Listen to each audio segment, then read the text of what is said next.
The road to Blackwater County did not appear on any of Ethan Cole's maps, not on Google Maps, not on the State Transport Registry, not even on the outdated coffee-stained atlas he'd bought from a second-hand shop in Mobile. It still existed. He found it by accident, if accidents could really be called accidents. It started as a normal highway exit, unmarked, its signpost rusted and bent backward as if something heavy had once slammed into it. The exit ramp narrowed too quickly, the asphalt changing color from dull gray to a darker, older black, cracked in long, vein-like lines. Ethan had hesitated, then he remembered the names. 4 men, all white, all missing, all last seen somewhere in Blackwater County. And every local rumor, every half-whispered warning, every uncomfortable silence always ended the same way. They followed the girl into the jungle. That word again, not forest, not woods, jungle. Ethan was a journalist, technically. In practice, he was a professional chaser of stories nobody wanted to touch anymore. Cold cases, forgotten towns, places where people disappeared and paperwork eventually stopped caring.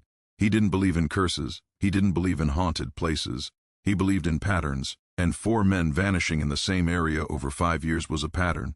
The town appeared an hour later like something that had been left behind by time. Blackwater County had 1 main road, 1 gas station, 1 diner, and 1 sheriff's office that looked more like a hunting lodge than a place of law. The buildings were low, old, and spaced too far apart. The kind of town where people noticed a new face immediately, and didn't like it. He parked near the diner. The bell over the door rang when he walked in. 3 men at the counter went quiet at once. The waitress, a woman in her late 40s with tired eyes and a practiced smile, looked him up and down. "You passing through?" she asked. "Maybe," Ethan said, "maybe not." That earned him nothing but a nod. He ordered coffee. The taste was burnt and bitter but warm. He let the silence sit for a while before asking, casually, "How far do the woods go from here?" One of the men at the counter stiffened. The waitress's hand paused for half a second.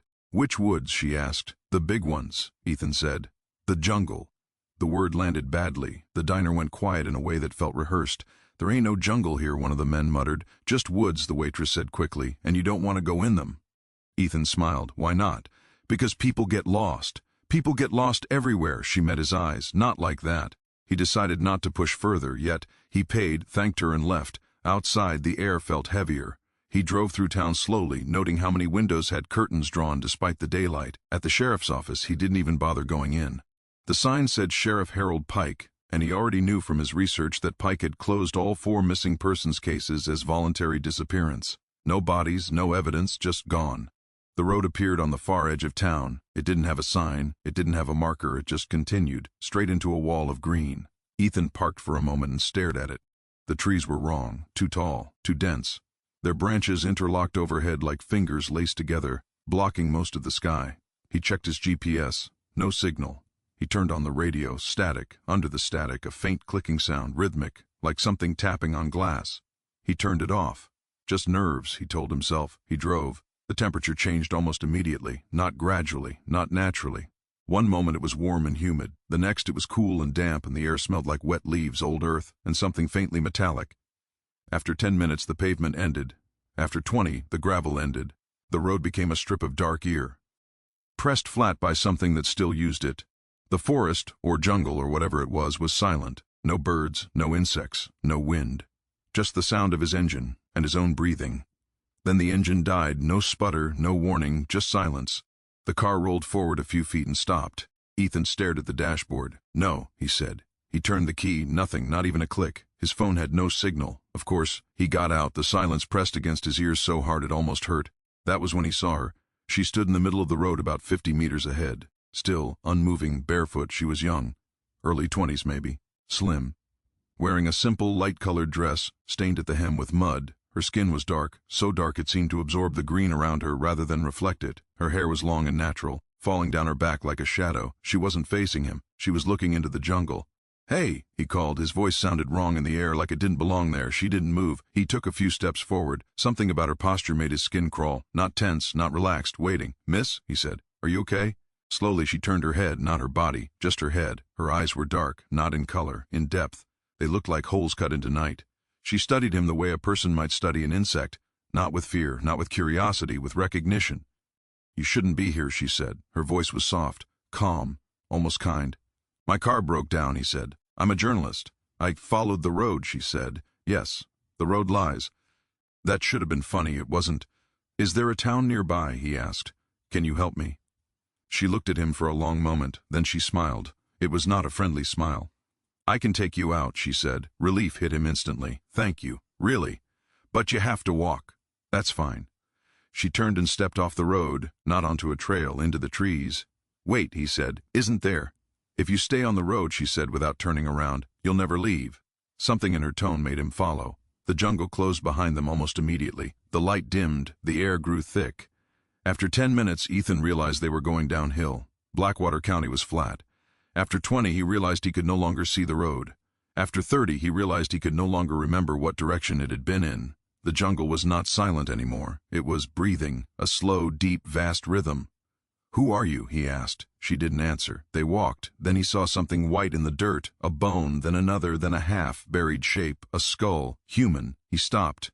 "What is this place?" he asked, his voice shaking. She stopped too, turned to face him fully.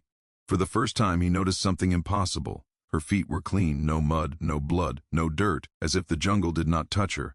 "This," she said, "is where men come to find me." His mouth went dry. "And do they leave?" She looked past him, not the way they arrive. Behind him something moved, not a sound, not a footstep, just the feeling of mass shifting. Ethan slowly turned and understood far too late that the jungle was not a place, it was a mouth. Ethan turned slowly. He did not want to. Every instinct in his body was screaming that whatever was behind him should remain unseen, undefined, something that could still exist only as a feeling rather than a shape. But the feeling was too heavy, too close. The air behind him was occupied. He turned. At first he saw nothing. Just trees, just shadows, just hanging vines and thick roots and layers of green swallowing each other. Then the shadows shifted. Not like something stepping forward. Like something rearranging itself. The jungle itself seemed to breathe in, and in that breath, shapes. Formed, not a creature, not one thing. More like many things deciding together how to look. A long curve became something like a shoulder. A knot of vines became something like a ribcage. Dark gaps between leaves suggested depth where depth should not exist. Ethan's mind rejected it instantly. His eyes watered, his stomach turned. "What is that?" he whispered. The girl did not look. She did not need to. "It's listening," she said. The shape did not move closer. It didn't need to. The jungle around them tightened. Trees leaned inward by fractions of degrees. Roots subtly lifted as if flexing. The air pressure changed just enough for Ethan's ears to pop. "Okay," he said, forcing himself to breathe. "Okay, this is not real. This is where men lie to themselves," the girl finished calmly. He turned to her. "What is this place?" "This is where the road ends." "The road already ended." She shook her head. "No, the road ends here. It just pretends to go further." The shape behind him made a sound, not a growl, not a breath, more like a forest settling after a storm, except there was no storm. Ethan stepped back. His heel hit a root. He nearly fell. The jungle did not rush him. It waited. The girl finally turned and looked at him. "You can still leave," she said. Hope surged through him. "How?" "Turn around," she said, "and walk." He looked past her. There was no path, just walls of green. "I don't know where I came from. That's normal." His heart pounded. "You said you'd take me out." "I said I could," she replied. "Not that I would." The shape behind him shifted again, closer, or maybe the world around him moved. He couldn't tell. "Why are you doing this?" he asked. She tilted her head, studying him. "You followed me." "I was just trying to get help." "So were the others." "The others?" His throat tightened. "You mean the missing men?" She didn't deny it. "How many?" he asked. She thought for a moment. "Enough that the jungle remembers their shapes." Something wet and metallic slid into Ethan's mouth. He swallowed. "You brought them here." "They came," she said simply. "To die, to choose." The jungle made another sound, this time closer. Branches creaked, leaves trembled without wind. Ethan took another step back. "Choose what?" She met his eyes. "What they really are." The ground beneath Ethan's foot shifted, not collapsed, flexed like muscle. He screamed and jumped forward. The girl caught his arm with impossible strength. "Don't run," she said. "Don't run," he shouted. "That thing is—" "If you run," she said calmly, "it will think you're food." She released him. He did not run. They stood there in the green half-light, the jungle breathing around them, the knot shape waiting behind. "What does it want?" he whispered. She considered. "Stories," she said. "Memories, sometimes bodies. Sometimes it keeps people. For what?" Her lips curved slightly. "For later." A scream echoed through the trees. Ethan flinched. "Was that?" "No," she said. "That was an echo." "Of what?" She looked at him. "Of a man who ran." The jungle shifted. The shape dissolved back into roots and shadows and leaves. The pressure eased. The air became lighter. Ethan collapsed to his knees. He did not remember deciding to. He just found himself there, breathing like he'd been underwater. The girl watched him. "It's curious about you now," she said. "That's not comforting." It could have taken you already, she replied. It didn't.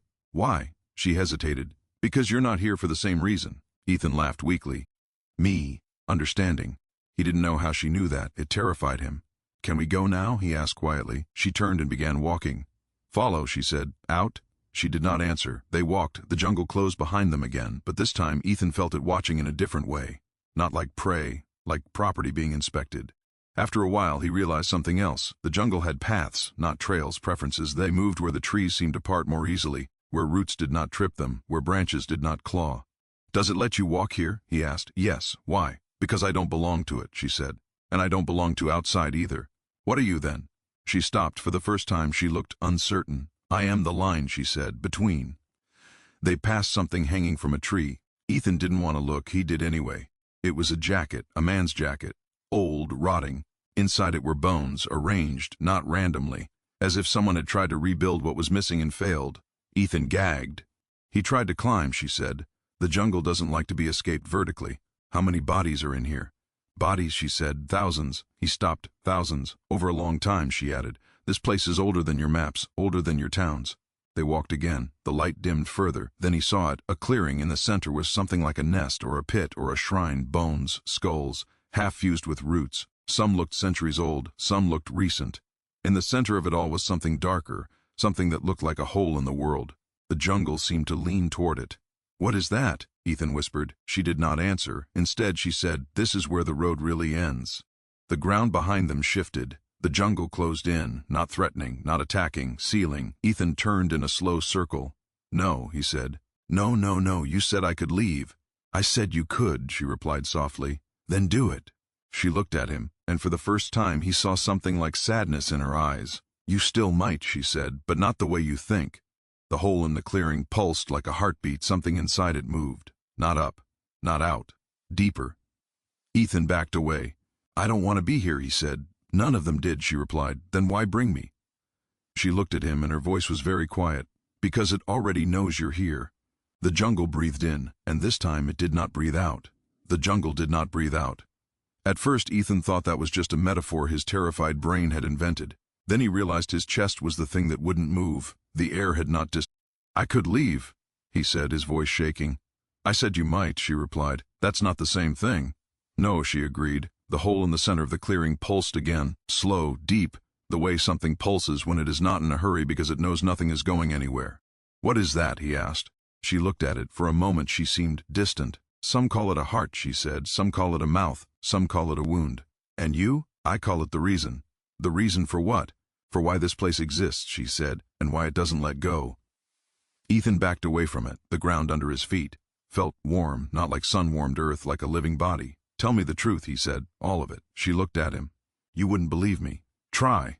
She was quiet for a long time. Then she said, this is not a jungle. He laughed, sharp and hysterical. You could have fooled me. This is what happens, she said, when too many people want something badly enough in the same place for long enough. That's not an answer. It's the only one that matters. She walked to the edge of the hole, not into it, close enough that the shadows inside seemed to reach for her. This was a crossing once, she said. Long before roads, long before towns. People came here to leave things behind. Pain, sickness, guilt, enemies, and places, remember, she said, when enough is given to them. Ethan's mouth felt dry. You're saying people made this? I'm saying people started it, she replied. It finished itself. The hole pulsed again. He felt it in his teeth. In my world, he said, things like this don't exist. She looked at him gently. You walked very far to say that. He had no answer. What happens to me now, he asked. That depends, she said, on what you do when it speaks to you. When it what? The jungle made a sound, not the settling sound, not the shifting sound, a voice, not in words, in pressure, in intent, in the sudden certainty that something was aware of him. Ethan dropped to one knee, gasping, his head filled with images, not visions, memories that were not his. Men running, men screaming, men laughing at first, men bargaining, men breaking. He saw a man in a uniform with a camera, another with a rifle, another in a suit, another barefoot and bleeding. All of them in the jungle, all of them looking at the girl, all of them thinking the same thing. If I can just get her out of here. The images ended. Ethan vomited. He wiped his mouth with a shaking hand. Those were the missing men. Yes, she said. You showed it to me. No, she replied. It did. Why? Because it's trying to decide what you are. And? She looked at him. It hasn't yet. He laughed weakly. Great. I'm being interviewed by a forest. She didn't correct him. He stood slowly. You said they had to choose. Choose what? She met his eyes. What they are willing to become to leave. And what did they choose? She gestured around. Some tried to fight, some tried to hide, some tried to take, some tried to worship. And you? She was quiet, then she sipped. You're one of them. No, she said. I was here before this was this. Then what are you? She looked at her hands. They gave me to it. Who? The people who were afraid of it, she said. They thought if they gave it something that belonged to them, it would leave them alone. And did it? She smiled without humor. For a while. You were a sacrifice. Ethan stared at her. How old are you? She considered. Sometimes I am 17, sometimes I am 20, sometimes I am much older. That's not. I don't move forward here, she said. I repeat. The jungle pulsed. And the men? He asked. What happens to them? She looked at the bone pit. Some become part of it, she said. Me are used. Some are kept. For what? Her voice dropped. So it can remember what people are. A sound came from the trees, not the jungle itself, something else, footsteps. Ethan froze. We're not alone. No, she said, we rarely are. A figure stumbled into the clearing. A man, bearded, thin, eyes too wide. His clothes were rags. He looked at Ethan, then at the girl, then he screamed. You, he shrieked. You did this. He charged at her. The jungle did not move. The ground under him did. His foot sank, then his leg, then his waist. He thrashed, screaming. Ethan ran forward. Wait, help him. The girl caught his arm. Don't, she said.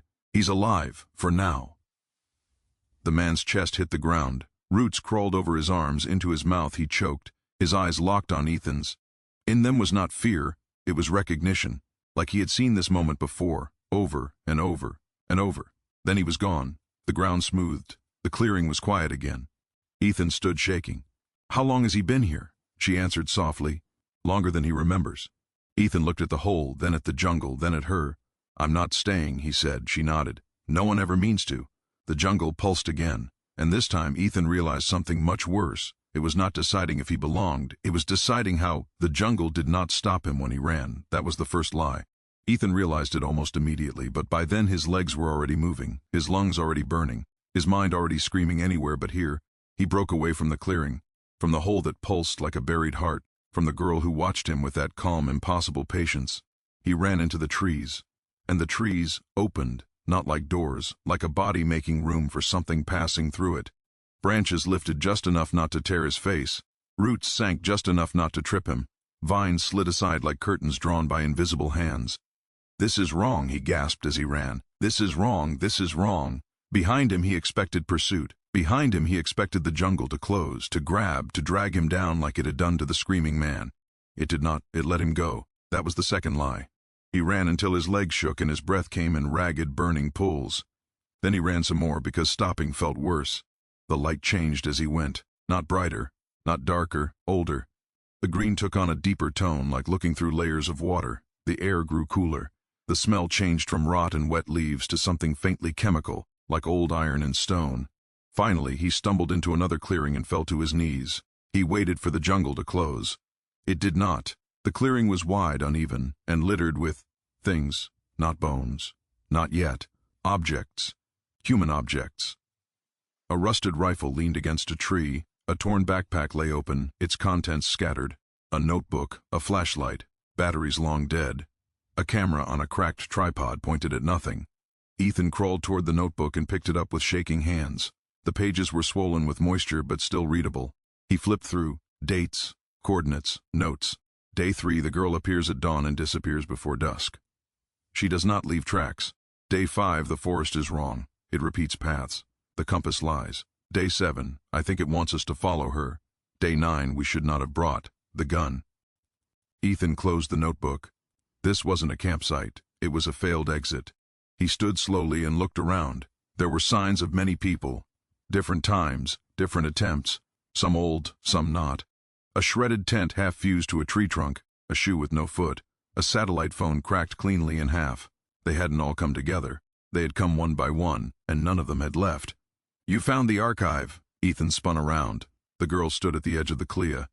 Ring. He hadn't heard her arrive. How did you? It lets me walk where it doesn't let you, she said. He laughed weakly. Yeah, I noticed. He held up the notebook. These are the missing men. Some of them, she said. How many are there? Enough that the jungle doesn't forget faces, she replied. He looked around again. This is where they tried to escape. Yes, and failed. Some of them failed quickly, she said. Some of them took a long time. He swallowed. Show me. She hesitated, then she nodded. They walked. The jungle did not close behind them. It did not need to. They came to a place where the ground sloped upward and the trees grew thinner, taller, their trunks pale and smooth like bleached bone. This one thought height meant freedom, she said. She pointed. High above, tangled in branches, was a shape. Ethan's stomach twisted. It was a man, or what remained of one. His bones were threaded through the tree like beads on a string. His ribs had grown around bark. His skull was embedded in the trunk, his jaw open as if still screaming. He climbed, she said. The jungle does not like to be escaped vertically. Ethan turned away, gagging. They walked again. They came to a place where the ground dipped and dark water pooled. This one thought it was a river, she said. In the water, something pale floated just below the surface, not floating, suspended. A man stood there, upright, his eyes open, his body perfectly still, as if the water were glass and he were a statue placed inside it. He's alive? Ethan whispered. Yes, she said, in a way. For how long? She did not answer. They walked. They came to a place where the trees were twisted into spirals, their branches knotted together like cages. Inside one of the natural cages was a man sitting cross-legged. He was thin, so thin his skin looked like it was stretched over wire. He looked at Ethan and smiled. Did it send you to replace me? He asked. Ethan froze. He can talk, Ethan said. Yes, the girl said. He chose to stay himself. The man laughed softly. It shows me things, over and over. I don't need to eat anymore, or sleep. Ethan took a step back. We can get you out. The man's smile faded. There is no out, he said gently. There is only deeper. The girl touched Ethan's arm. The distance, he saw something impossible. A straight line, gray, flat. The road, he whispered. His heart began to pound. It's letting me see it. Yes, it's letting me go. Yes. He looked at her. Why? Because it wants to see what you'll do, she said. He laughed, half hysterical. I'll leave. Of course I'll leave. She didn't argue. They walked toward the road. The closer they got, the more normal everything seemed. The trees became trees. The ground became ground. The air became lighter. Ethan began to cry. He didn't realize it until he felt it on his face. I'm going to tell people, he said. I'm going to bring help. She stopped walking. So did the others. He turned to her. You don't have to stay. She looked at him sadly. I am not staying, she said. I am functioning. They reached the edge of the jungle. The road lay there, paved, real. His car was nowhere in sight, but that didn't matter. He could walk. He could run. He took a step onto the road. Nothing happened. Another step, still nothing. He laughed in relief. Then he looked back. The jungle behind him did not look like a jungle. It looked like a wall, solid, closed. Come with me, he said. She shook her head. You already are, she said. What? He looked down. His shoes were gone. His feet were bare, and they were clean. Behind him, the jungle did not move. In front of him, the road did not lead anywhere he recognized. And suddenly, horribly, he understood. It was not testing whether he could leave. It was testing what would leave. Ethan walked. At first, he walked carefully, like someone testing ice. Then, when the road did not vanish beneath his feet, he walked faster. Then he walked like a man who had remembered how to hope. The road felt normal, solid, asphalt, cracked in familiar ways. The air was warmer here. The light was brighter. The sky, he almost laughed when he saw it, was a normal, empty blue. He looked back once. The jungle stood behind him like a wall of green, not breathing, not moving, just present. The girl was gone. Good, he whispered. Good. He kept walking. He expected to see something. His car maybe, or the bend in the road, or at least something familiar. But the road was straight, long, featureless. After 10 minutes he noticed the silence, no insects, no birds, no wind, just his footsteps. He stopped, listened, nothing. Okay, he said. Okay, that's fine. He kept going. After another 10 minutes he realized something else. The sun had not moved, not even a little. He checked his watch. It was working. The seconds were ticking. The shadow under his body was not changing. He laughed again, but this time there was no humor in it. This isn't real, he said. The road did not argue. Then he saw something ahead, a shape, a dark spot on the road. As he got closer, he realized it was a man. The man was standing in the middle of the road facing away from him. Ethan's heart leaped. Hey, he called. Hey, thank God there's someone here. The man did not move. Ethan jogged closer. Hey, are you okay? The man's clothes were old-fashioned, not ancient, just wrong, like something from a decade that didn't quite exist anymore. He reached out and touched the man's shoulder. The man fell apart, not collapsed, separated. His skin slid off like wet paper. His bones dropped into a neat pile. There was nothing inside. Ethan screamed and jumped back. The skin lay on the road like an empty coat. The bones were clean, too clean. No, Ethan whispered. No, no, no. The road stretched on. Behind him, the jungle was still there. Ahead of him, the road continued. He walked again, slower now, more afraid. After a while, he saw another figure, then another, then more. They stood on the sides of the road, or in the middle of it, or half in ditches that shouldn't have existed. Some were intact, some were missing parts, some were wrong. One had two faces, one had too many arms, one had no head but was still standing. He understood. These were attempts, copies, the jungle trying to remember what people looked like and failing. Stop, he whispered. Please, stop. The road did not stop. Then he heard something behind him, footsteps, not his. He turned slowly. The girl stood on the road, far behind him, watching.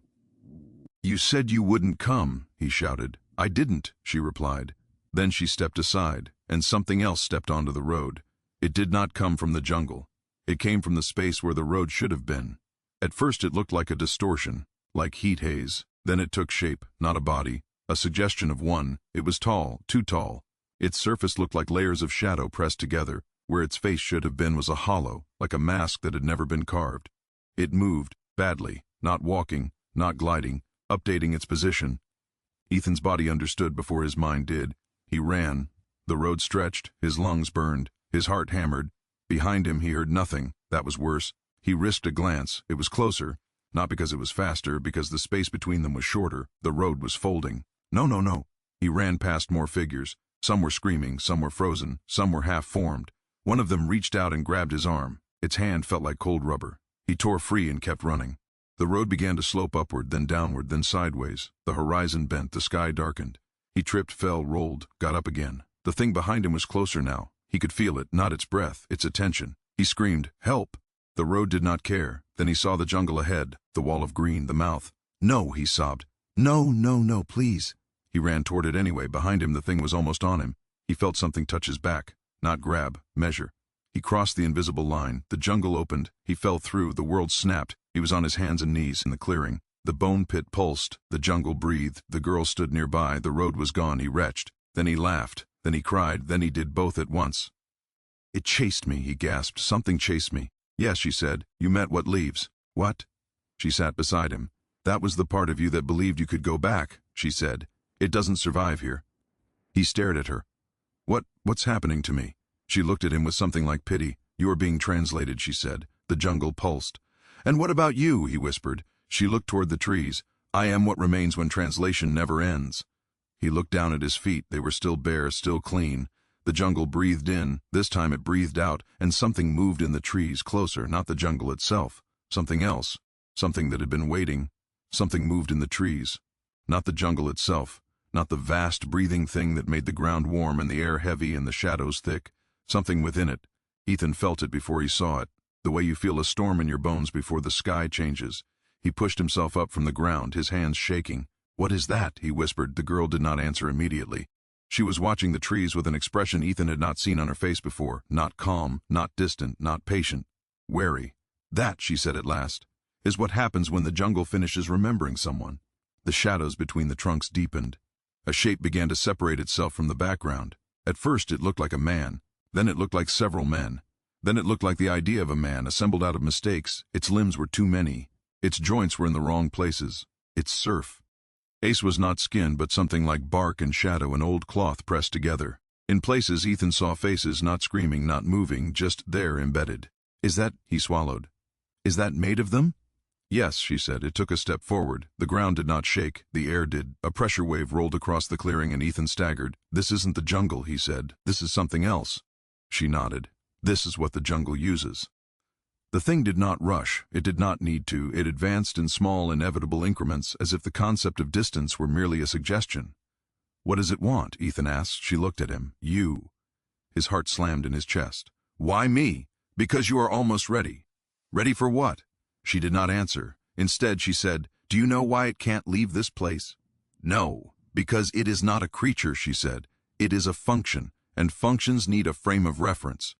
The thing took another step. Ethan backed away. His foot brushed the edge of the bone pit. The hole pulsed. The thing paused. For the first time, it seemed uncertain.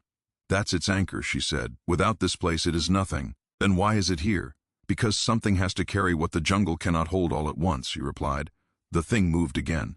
Ethan's mind felt like it was tearing. Stop talking like this is normal, he shouted. Tell me what's happening to me. She looked at him, and then she did something she had not done before. She stepped between him and the thing. It stopped, not because it was afraid, because it was waiting. Do you remember what I told you at the beginning? She asked. You said the road lies. And before that, you said I shouldn't be here. Yes, she said, because people who come here are never just passing through. The thing shifted, faces inside it seemed to turn. Do you know what you brought with you? She asked. My camera? My bag? She shook her head.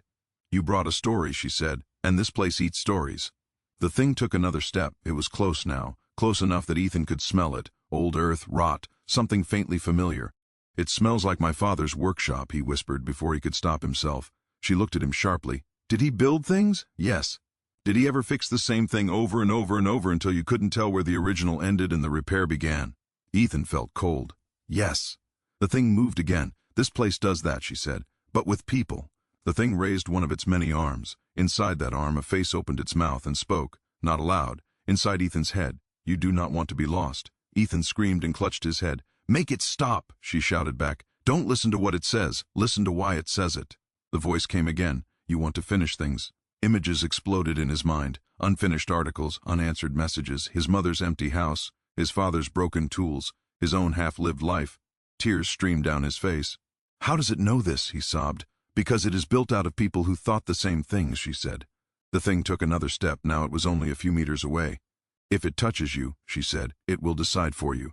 Decide what? What shape you will become.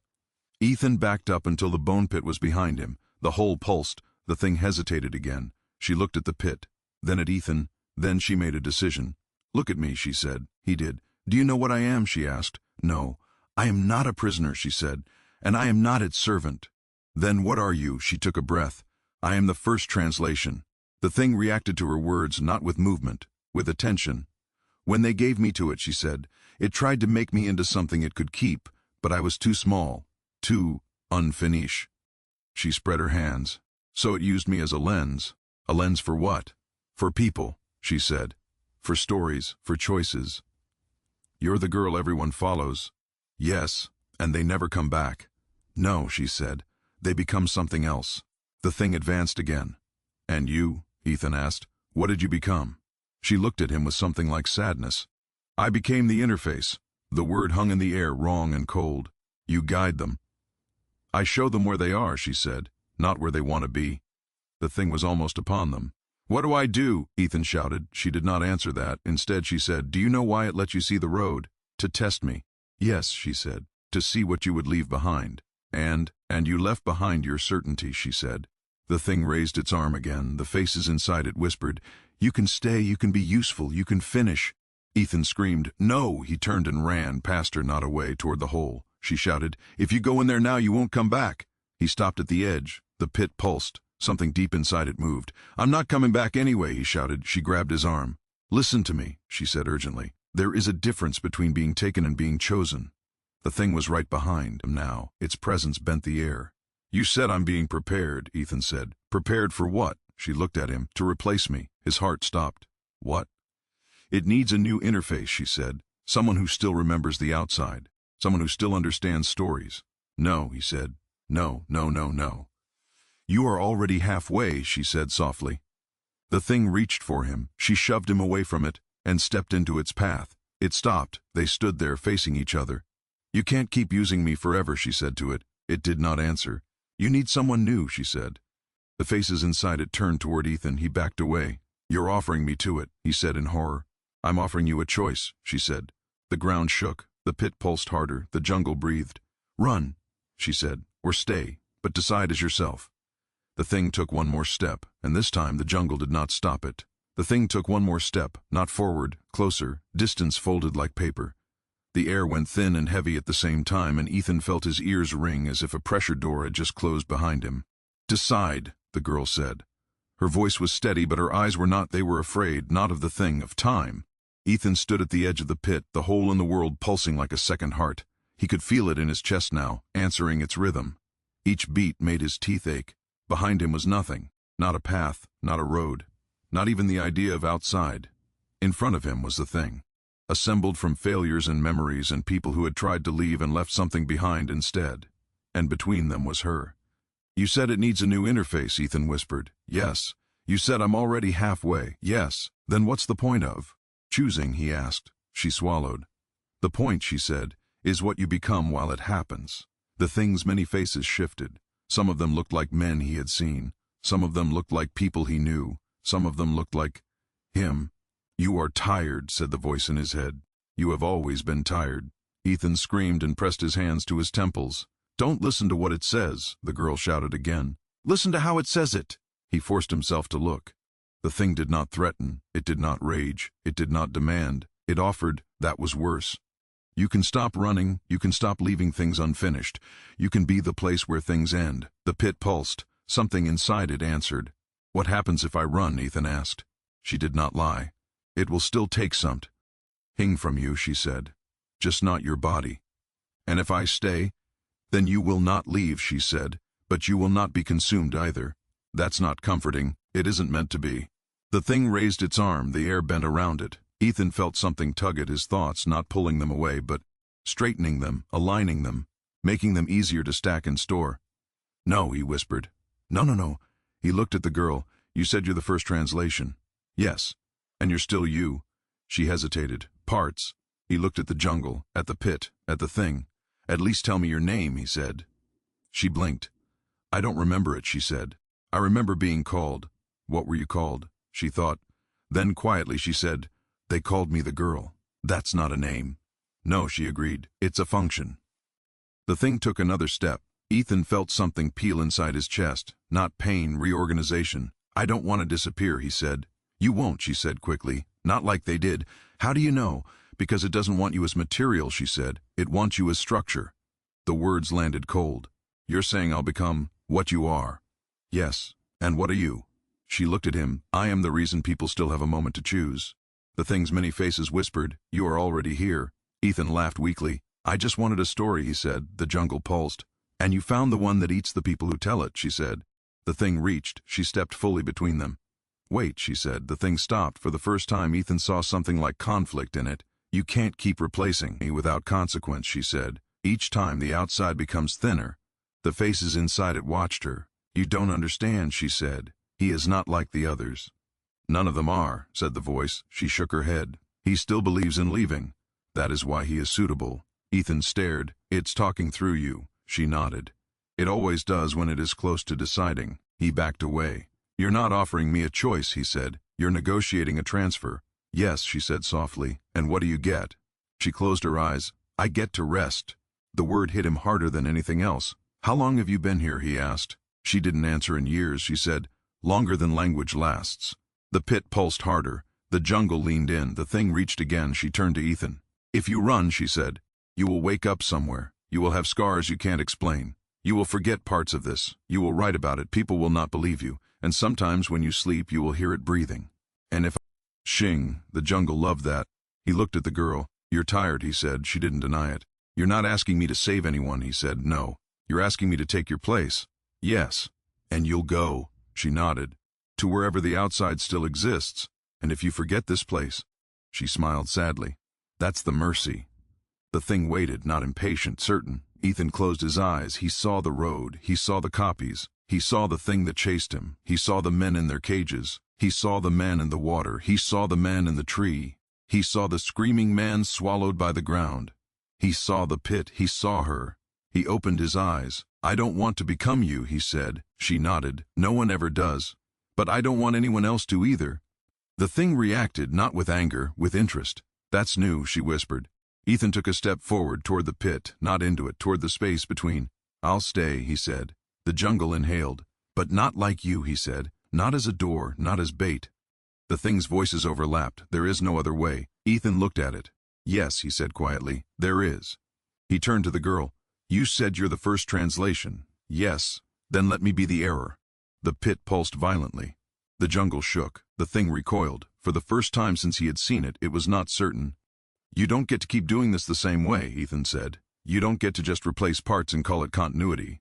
The ground split. The air screamed. The girl stared at him. That will hurt you, she said. I know, he replied. But it will hurt you too, said the voice. Ethan smiled, weak and terrified. Good. He stepped forward. The thing reached, the pit surged, the jungle screamed, and the world began to rewrite itself around him. Ethan did not fall, he did not rise, he did not move at all. The world moved around him. The jungle screamed, not in sound, in structure. The trees bent in ways that did not belong to geometry. The air fractured into layers, each one showing a slightly different version of the clearing. The pit pulsed so hard that the concept of distance collapsed into meaninglessness. The thing, assembled from faces and failures, reached for him, and missed, not because he dodged, because the place where his was had changed. Ethan felt himself stretch, not physically, narratively, like a sentence being rewritten while it was still being spoken. The pit convulsed, the jungle inhaled, and then everything went quiet. He woke up standing. That was the first wrong thing. The second was that he did not remember lying down. The third was that he was not in a clearing. He stood on the road, the real road, gray, cracked, familiar. His car sat a few meters away, dead on the shoulder. Birds were singing. Wind moved the leaves. The sky was a normal, empty blue. For a moment, just a moment, he thought it had all been a dream. Then he realized his feet were bare and clean. He looked at his hands. They looked like his. They felt like his, but they felt farther away, like he was wearing himself instead of being himself. He turned. The jungle stood at the edge of the road. It looked like a jungle. Just trees, just green, just shade, no breathing, no leaning, no watching. But Ethan knew. He knew in the way you know when a word has been removed from a language, something essential was missing. He waited. The girl did not appear. He felt something like grief. Then he felt something else, space, behind him, not physical space, conceptual, like a place in the world where something used to stand. He turned and saw her. She stood on the road a few meters away, not barefoot, wearing shoes. Her dress was gone. She wore jeans, a jacket, a normal shirt. Her hair was still long. Her eyes were still dark, but they were eyes now, not depths, just eyes. She was breathing. She was shivering. She was crying. It worked, she whispered. Ethan opened his mouth. His voice came out, slower than he expected. Did it? She laughed and cried at the same time. I can't hear it, she said. I can't feel it. I can't. She touched her chest like she was checking for a heartbeat. I'm here, she said. I'm actually here. He nodded. Good. She looked at him, and then she really saw him. Her face changed. You didn't come all the way back. No, he said. She stepped closer. What did you do? He searched for the answer, and realized he did not have one that worked in language. I broke the loop, he said finally. I didn't replace you. I jammed it. The jungle behind them was quiet, not dead, muted. It's still there, isn't it? She asked. Yes, he said. But it can't do what it did before. She frowned. How do you know? He closed his eyes and felt the place where his thoughts no longer went. It doesn't have a clean interface anymore, he said. It doesn't have a door. It has you. He nodded. She stared. You stayed. Yes, but you're here. He looked at the road. I can be, he said. Sometimes. She shook her head slowly. What does that mean? He looked at her, and for the first time since he'd met her, he did not know how to protect her from the truth. It means, he said carefully, that when people come too close to it now, they don't disappear. Then what happens? They get lost, he said. But they come back. She stared. And you? He smiled. Sometimes I don't. They walked back toward town. The world felt thinner to Ethan, like a painting he could step too close to. Blackwater County was exactly as he remembered it. The diner, the gas station, the sheriff's office, people, normal people. But Ethan saw the fault lines. He saw where the story could bend, where it could tear. She stopped at the edge of town. I don't remember my name, she said quietly. That's okay, Ethan replied. Names are sticky. They'll find you. She looked at him. What do I call you? He hesitated. Ethan, he said. It felt optional. She nodded. Will I see you again? He wanted to say yes. He did not know if that was true. Maybe, he said. She smiled. Then she walked into town and did not look back. Years passed. The legend changed. People still talked about the jungle. But now the stories were different. Now they said, people go in, people get lost. And sometimes, people come back. They come back with gaps, with missing time, with dreams about roots and shadows and a place that almost had a mouth. They come back quiet. They come back changed. But they come back, and sometimes someone in a nearby town will say, I met a man on the road, barefoot, asked me where I was going, told me not to follow certain paths. And when asked what he looked like, they always hesitate and then say, normal, just a little far away. Ethan stands at the edge of the jungle sometimes, not always, not often. He does not go in, he does not need to. He feels it, waiting, confused, starving in a way it does not understand. It still dreams of doors, it just doesn't know how to build them anymore. And sometimes someone gets too close, too curious, too ready to disappear, and Ethan steps onto the road and says, "You don't want to go that way." Sometimes they listen, sometimes they don't, but now the jungle does not get to keep them forever, and in a town far away, a woman with dark eyes and a new name lives a normal life. She does not remember being a door. She just knows that sometimes she dreams of trees. And in those dreams someone is standing watch. The jungle still exists, but it is no longer hungry in the same way. And the road still lies, but not without consequence, because now, something lies back.